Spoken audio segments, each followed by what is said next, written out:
Tariffs. The everyday entrepreneur heartland of America is getting kicked in the nuts, and we may not even know it.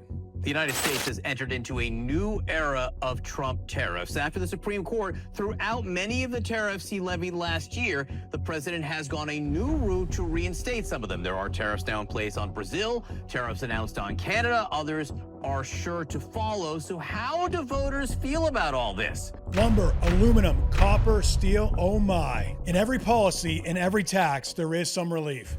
But we should always follow the money. The big companies and the rich, they seem unaffected. Are they immune?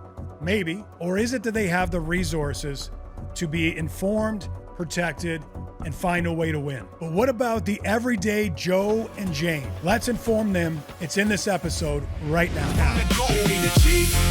Chief for growth, 88,000 deep. Took the old return to owner. That's the only truth. There's a major issue happening in this country right now. It's a good contract. It's a fair contract. They did the takeoff early July. What they don't know right now is that their number is wrong. Not because they made a bad decision, because the cost of his material is going to change before he even completes the job. And as you've heard me say on the show before, he's not going to find out for about 60 to 90 days. And that's after the project's done. And we all know, as I always preach, there's no decision that can be made at that point. It's all history. And that's what this episode is about. Before I get into any of this, I really want you to understand that this subject actually is super important to me. It's very specifically going to affect a lot of my clients. See, I was born in Canada and I now have American citizenship. So as a result, I get to enjoy both sides of the border, which means when Canada and the United States are throwing back tariffs like a fight, I'm watching mom and dad. I'm watching two places I belong to make life harder for the clients that I've spent 25 years trying to help out. So let me be super clear. I have no side in this. I'm not going to tell you who is right. I'm not going to tell you who started it. I'm not going to tell you who should back down. I do not do politics on this show, and I'm not going to start. Here's my actual dog in the fight, and it's the only one that actually matters to me. It's small, medium-sized businesses, privately held, the ones with the name on the truck and a personal guarantee on that line of credit. My team and I have analyzed 88,000 of them, and I can tell you one policy shift in Washington or Ottawa. What nobody is reporting to you is who's going to pay for this. It's a small, medium-sized business owner, the one that's going to feel it the most. So this isn't about politics. What we're going to break down is the arithmetic, because the math just does not work out. Because there is a large majority of my clients that this is going to affect, and they don't know it yet. They don't know what's coming down the pipe. And a lot of them are going to lose money this quarter on work they already quoted. So I'm going to do this in 4 parts. First, I want to talk to you about the materials that are affected. If you haven't figured it out already, we're talking about tariffs. There's a simple test that tells you whether a tariff is a protection mechanism or it's just a straight tax. Second, I'm going to talk about the 2 tariffs that just landed and nobody sent you a letter about it. Third, this is going to make some people very uncomfortable. The same rule that makes a windfall for Wall Street is going to wipe out Main Street. And the fourth, what do you need to do about it tomorrow? Let's go. Let's talk tariffs. If you were a man on the street and were going around asking individuals what tariffs are, it would be a whole rainbow of answers. It would be unique. When it comes down to it, most people don't understand it. They just see it in the news all the time. Well, I'm going to break down exactly what it is. At the end of the story, it's essentially a tax. And I know that most people, when they hear tariffs, they hear, well, what they're trying to do is make sure we buy American. And that's great in terms of a bumper sticker, but some of the math, if you dig into it, just doesn't work out. The main question here isn't whether you should buy American. The main question is there anything there to buy? Because again, buying American is a great sticker. It is, as far as I can tell, the entire plan. And every tariff in this country does one of 2 things. It either adds protection or it's a tax with a flag on it. The test is one question only. Does the American version exist in this country at the quantity we need? So let's break this down. Tariffs are misunderstood by the average person walking down the street. They're misunderstood by business owners. And we're going to break down which ones actually are going to help people and which ones are going to hurt. First area you need to understand is there's only one question you can ask. Not should there be a tariff on importing, it's whether or not America has enough to meet their demand. So we're going to run this test on 4 separate materials that are about to get hit with a huge tariff. And we're going to see exactly how the arithmetic and how the numbers work out. So let's start with lumber. This one is an interesting one. We're all aware that obviously Canada has lots of trees and obviously they export lumber. And so when you take a tariff and you put it on lumber, you're making it like there's a choice between, am I going to buy Canadian lumber or am I going to buy American lumber? Here's the problem. There isn't a choice. This country consumes, and I'm here in Arlington Heights, Illinois, this country consumes 50 billion board feet a year. That's how much they consume. At absolute capacity, this country can produce only 35 billion board feet. Now, you heard me say capacity over and over again. That means all the mills running, all the labor is available to them, and obviously everything runs smoothly. But we all know that's not how it works. So where's the other 15 coming from? The percentage, the high percentage, 80% of it's coming from Canada. And who has to pay for that? If everything, and as I am reading it right now, if everything stays the same and everything passes, as of August 19th, there is going to be roughly a 45% tariff or tax put on Canadian softwood lumber. Again, I ask you, so who's going to pay for that? Well, it's going to start with a small, medium-sized business owner, and they've got to see if they can pass it on. I read one article right now that if you take just the average size home, this tariff itself, just from the lumber framing alone, is going to add $10,000 to the sale price. So if it's not going to be the contractor paying for it, then who's it going to be? Obviously, the average consumer. The interesting part about this is you're going to see that the tariffs are mentioned. You're not going to be able to see how it affects an actual business owner. So we're upside down, as I said, 15 billion board feet. So when you look at the side of it that is, there's major corporations, right? Big business. They usually get the front of the line, which essentially means they buy in bulk. They buy massive amounts. So in terms of being able to get into the American supply, they're in a much more advantageous position. The small, medium-sized business owner who buys those one-offs, who buys a package from Home Depot based on the actual project they're doing, they're the ones that are going to pay the premium. And if they've already got in locked in contracts, there's going to be an issue. So putting tariffs on Canadian soft lumber, it's not hurting Canada. They're not paying it. Again, it's the small, medium-sized business owners. I wish there was a bunch of American lumber just sitting on the shelf, but it isn't there. The mill, to produce even more, that $15 billion board feet, nobody's investing in those mills to be built. The tariff's not going to go to them. So we're in a position where there's always going to be a supply and demand issue. So who's going to pay for this? The tariffs put on the Canadian lumber. Do you think Canada's paying it? No. The individual who's going to pay it is the first and foremost is it's going to the mill, right? That soft lumber goes to the mill. Do you think the mill's going to pay for it? No, they're going to pass it on to the lumberyard. The lumberyard, do you think they're going to absorb it? No, they're going to pass it on to the small, medium-sized business owner, the one that actually buys it to create stuff and produce stuff. And then we know what happens next. It's passed on to the consumer. The thing is, if it was oil, everybody would be up in arms because you'd see it immediately at the pump. This one is going to show up anywhere between 3 and 6 months from now. I find it interesting that they pick and choose exactly what they're going to put tariffs on and where the win is going to be. Does it support Wall Street or does it support Main Street? When you look at some of the different areas like energy, no tariff, potash. And for those of you who don't understand what potash is, it's used for fertilizer. And fertilizer obviously is a big, huge product for the agricultural sector in this country. And of course, fuel is always protected because the voters are the ones that complain about fuel. And if we make the voters unhappy, that could be an issue. So the tariff on lumber, it kind of hides. We don't see it. We don't see it until the individual business owner goes to make that purchase. And they've now had to figure out how to either renegotiate their contract or eat it. From there, all their new contracts, they load it in. Who's paying it then? The consumers. So the math just doesn't work out.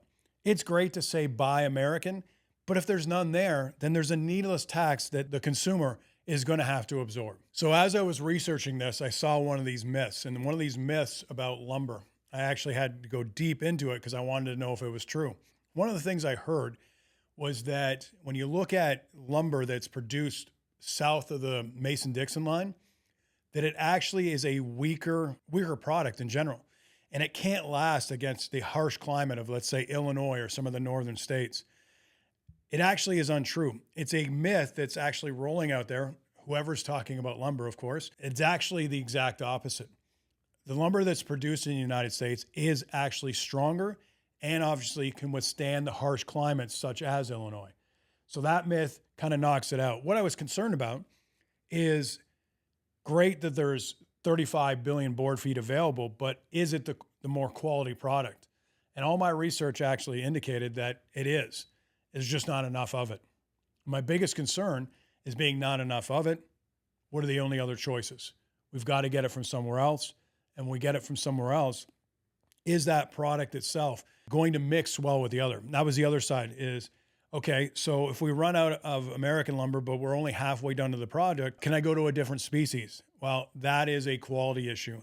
And I'm sure anybody who's a general contractor who's listening to this right now, they get exactly what I'm saying. Will it do the job? Absolutely. Would you do it in your own home? No, you wouldn't. So the real reason I looked into that is because, a lot of the northern states actually buy their lumber from Canada. And I thought maybe it's because of the product. It really has nothing to do with that. It has everything to do with obviously shipping and transportation, getting to those states. So you're not really ordering in Georgia in most cases, you're ordering it in Michigan. Again, the problem is we're not really designating what states it goes to. So the freight on its own, on top of the tariff, is obviously going to drive those costs even higher. So this just isn't hemisphere oriented, the Mason-Dixon line in the south or the northern states. It's not actually a factor of those two things. The biggest thing that we're concerned with is really what's that going to be the cost of the lumber for our general contractors. I keep saying general contractors, but we've got framers, we've got people that are doing refurbishing of homes, people that are flipping homes. Those costs are going to go up.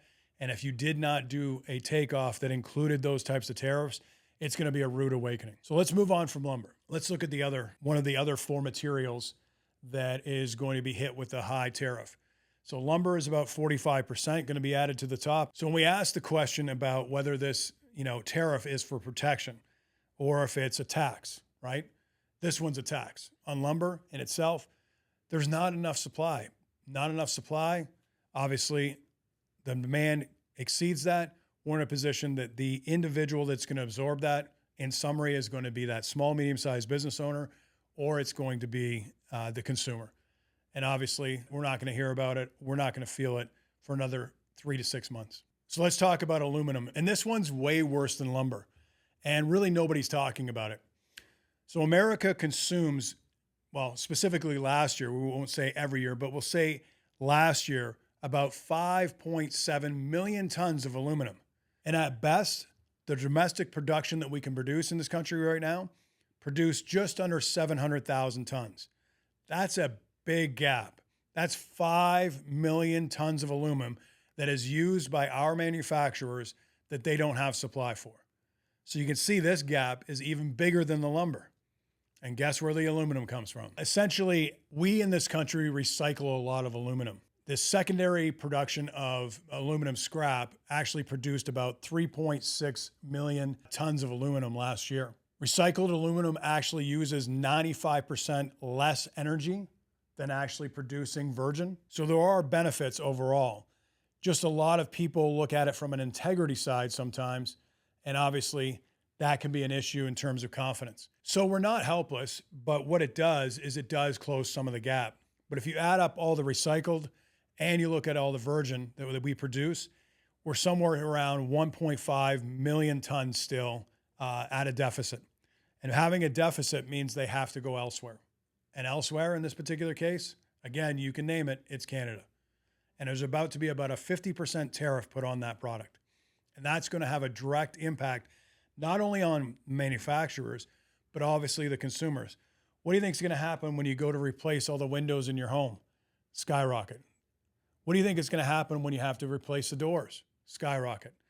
There is so many products that aluminum is a part of in the manufacturing sector that you don't know about, that you're going to feel the impact again in about 3 to 6 months. So I was reading an article, and in this article, it's pretty astonishing. It was written by the American Aluminum Association, And obviously they have every incentive to be able to look at this and kind of say, let's be optimistic about it. You know, that our sector is fantastic and great.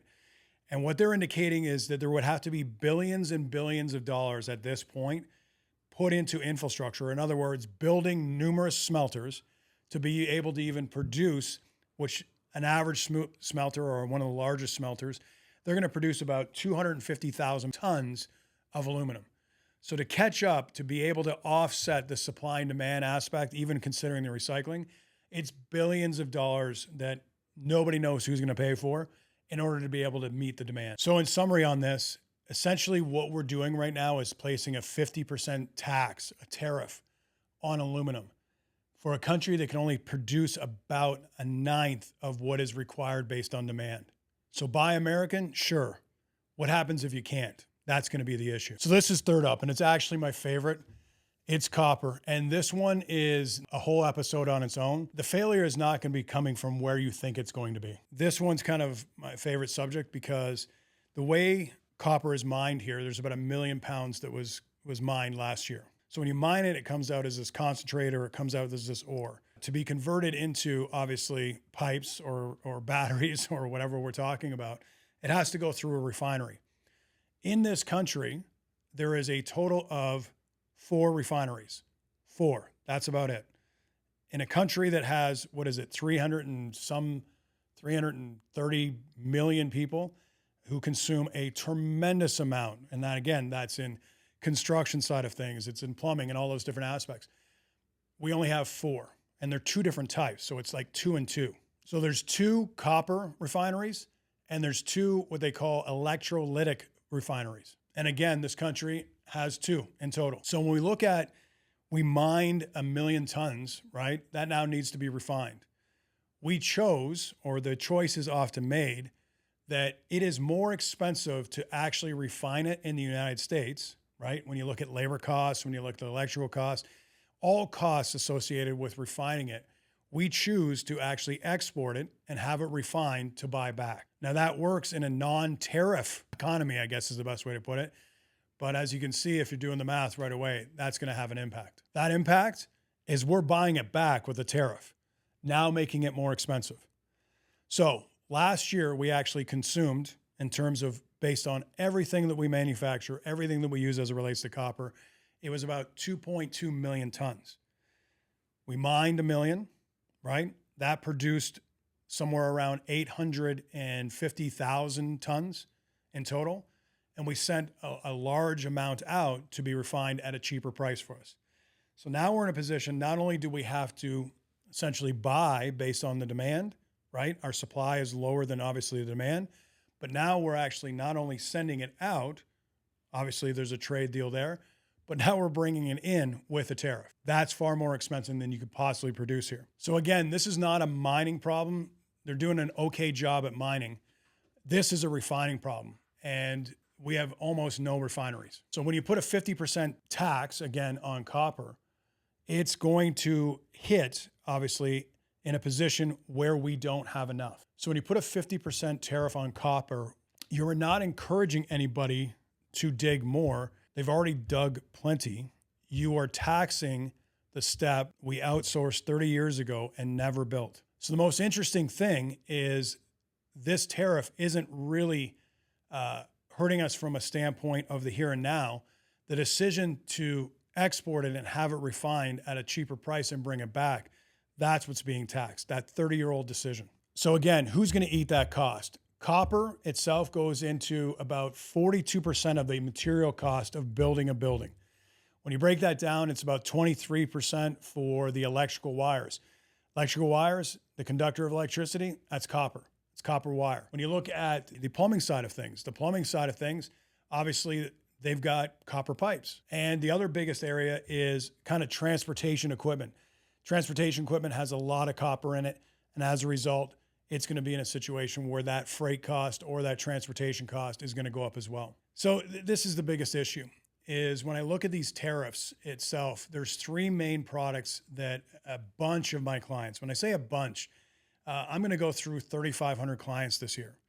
And in terms of the 3 major sectors that I deal with, it's construction, its manufacturing, and its transportation. And these are the ones that are going to have to pay for this. Sure, I get the buy American, we're going to put tariffs, buy the American product, but if there's no product there, then we're really just putting these small, medium-sized business owners in an entirely frustrating position. They have no choice. And because they don't buy the same volume as some of the big dogs do, those big dogs are going to be able to consume, or they will sop up, I guess is the best way to put it, the majority of what we domestically produce in terms of their supply. So that small, medium-sized business owner who buys at a lower volume, they're the ones that are going to eat it. And if they can do it, if they can pass it on to the consumer, then the Joe Q public, we're going to take these tariffs. It's not punishing other countries, right? I understand that we're obviously supposed to, make sure that we focus on jobs here. I get it. Super important. We got to focus on buying American. That's super important too.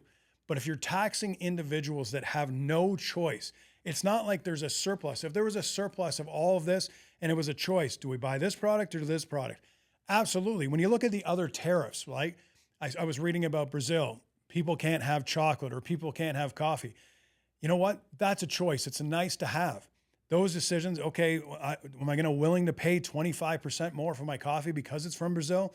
That's a nice to have. That's a choice. In this situation, the livelihood of these heartland of America employers and founders of small, medium-sized businesses, they don't have a choice, and they're going to get hit hard. So this country was built on steel. The first three, they're just taxing the hell out of everybody. So the fourth and final one, we're going to talk about steel. And steel itself, this one was where I was kind of telling you that obviously tariffs are bad. This one's actually good. And it's good from a standpoint of we do produce a lot of steel here. Based on the tariffs that were here before, are put in place and I believe in 2024 and 2025, it actually drove the steel import market down from about 23% to 16%. In other words, people are buying American steel. Companies are buying American steel. And in terms of where we are in terms of capacity, our steel mills are running at about 79, 80% of their capacity, which means they do have more room. Obviously, if we're importing 16%, we can do the quick and dirty math, and we're only at 80%. That means we could cover that off in terms of imports. So that's a good part of it. In this particular case, it actually is protecting America. It's protecting individuals by making sure that they buy American product, and that therefore that creates and maintains American jobs. That's good. But here's the second part of the story. Just because there's a tariff put in place at 50%, it's not like the steel mills can decide, okay, no problem. We're going to keep our cheaper prices status quo. We're not going to change them. They're smart. They don't. They know that obviously there is room for margin there. So the price of steel right now versus importing that steel at a 50% leaves a big amount of margin that those steel mills can grab onto. So the individual business owners who use steel, obviously, in their craft, in their product, in their service, whatever they provide, they're going to be in a situation where now the steel mills go, hey, we can grab another 10%, we can grab another 25% and still be competitive against the import market. So steel isn't safe either. Is it protecting the American side? Absolutely. But are we in a position that we don't know how that industry is going to react? If I was in that position, I hate to say it, I would do the same thing as them. I would get more margin. Margin isn't a bad thing. I'm about growth. I'm about profit. That is my main focus. I'm about making a profit. And if the opportunity arises and you can do so by not gouging, but necessarily competing, I absolutely see that as good commerce. So this argument isn't about the policy on tariffs on steel. This is what it's actually going to do. So my clients, the ones that will be using steel, they're not safe. The tariffs are going to create a competitive marketplace, and to be able to be aware of that at all times is going to be the most important thing. Know when the steel prices are changing, know how long some of your bids have been out there and what's in every one of them. That's going to be an important measure that all business owners are going to have to watch over the next 3 to 6 months. So here's the other part of it. And I told you I wasn't going to get political, but with every one of these policies, yes, I do understand both sides of it. The one part I don't understand is in each policy, there also is a relief. That relief itself is based on how much research you can do about it, what you can apply for, what you can litigate for. Our small, medium-sized business owners don't have a huge law team or legal team that's going to go out there, do the research, do the filings and all that kind of stuff. So where this rule and this tariff is widespread and it affects everybody, the rich have the capability, the bigger companies, the larger corporations, they have the capability of putting a legal team on that to get them relief, to make promises, to be able to even lobby, obviously for their independent relief. The small, medium-sized business owner, they don't have that. And it's going to have a big impact. So I don't think, this is where I get a little bit, give it a little bit of a rub. If it's going to be a policy, make sure it's a policy for everybody, not just the people that can't afford, obviously, to gain that relief. So in doing the research on this was another area that really should piss you off. It pissed me off for sure. Is essentially Supreme Court in February determined that the tariffs were, and I quote, invalid. And so it ordered that about $660 billion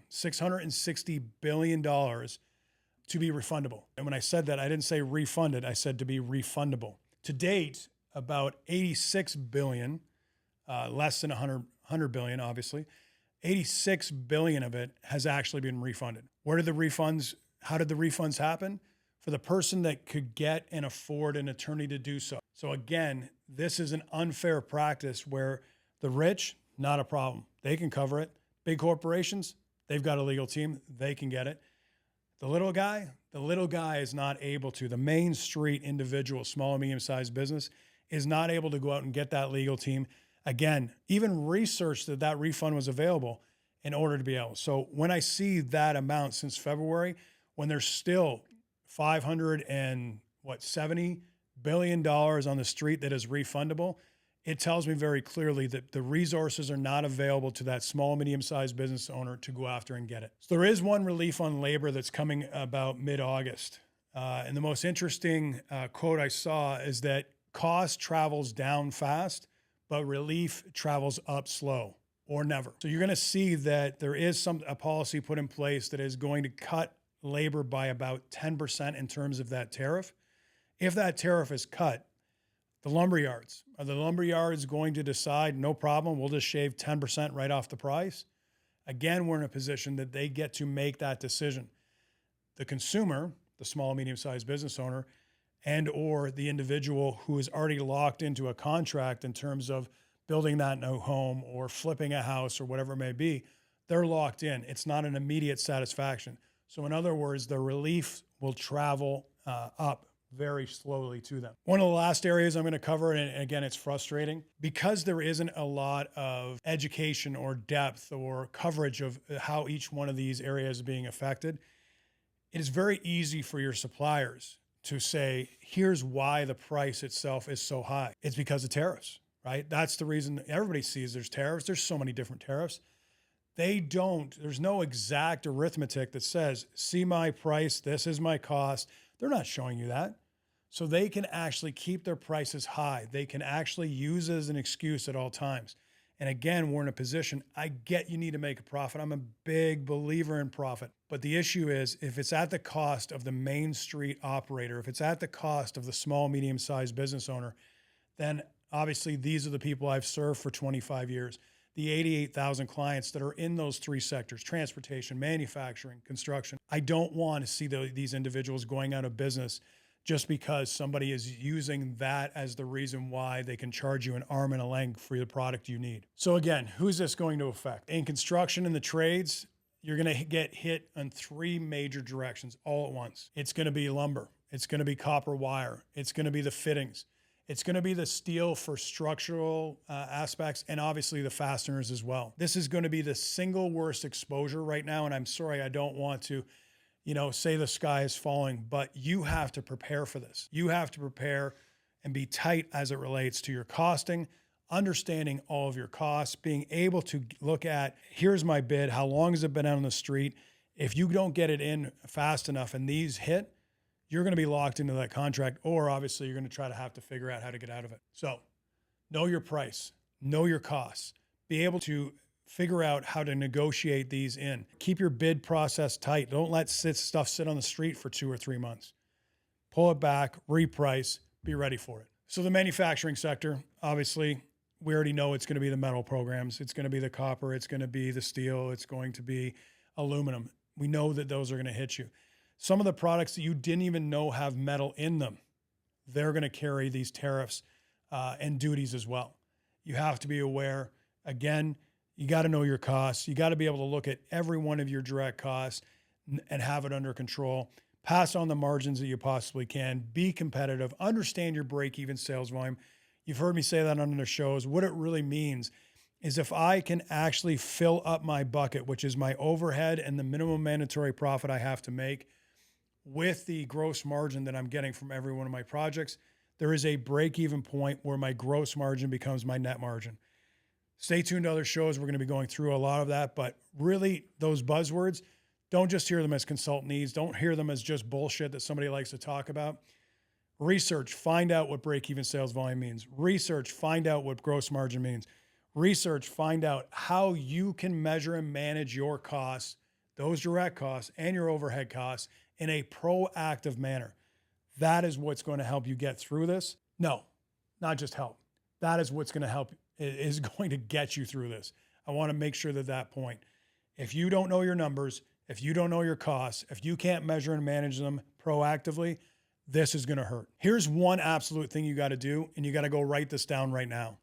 So there is refund money out there for everybody. It's on the table for all owners, but it's those who preserve their rights. Now, what does that mean? It means that you actually go after it. A lot of people don't. They're not aware of it. Nobody told them. I'm telling you right now, if there's one thing you get out of this podcast, out of this show, is that there are refunds available. I'm telling you right now, go check it out. A lot of people don't. They just feel it doesn't apply to them, that they can't afford it. Do the research, get the resources, get the individual lawyer that can actually go out and check this out for you. I plead with you, at least take that step. Maybe you don't qualify, but try to hold your rights. So like, share, obviously subscribe, make comments, hit me in the DMs. If you want me to send you the research of where to get that, hit me in the DMs. I'll get it for you. So look, I can't predict what's going to happen next. Yes, I have a Canadian birth certificate. And yes, I have an American passport. That doesn't give me the power to do so. And do I look at all aspects of small, medium-sized business? Am I looking at every article, every newscast I possibly can? Yes. I can't tell you exactly what's going to happen, but what I can tell you to do is prepare. Prepare and understand how it is that you're going to obviously navigate this storm and come out the other side. This for sure is something you can't ignore. You can't just forecast out of this and you're going to wake up one morning and all of a sudden you're going to have clarity on trade policy. So here's what the last 25 years and the 88,000 businesses taught me. These economic strifes, such as tariffs, they don't kill businesses. What they actually do is they expose the ones that price based on habit or have an illness in their company already. The ones that don't measure their working capital, the ones that don't understand their debt load, the ones that don't control their gross margin. That's the ones that it affects. The tariffs are the stress test. The sicknesses, the illnesses, I hate to say it, the cancers were already there. Take the time, figure out exactly what goes into your pricing model, what gross margin you've built, how you can be competitive, how you're going to weather this storm. Learn all these things, and this is how a business becomes something you pass on, not just that you survive. Check your numbers, know your numbers. I'm Jay Aldebert, the Chief of Growth. Chief of Growth, 88,000 deep, took the old return to owner.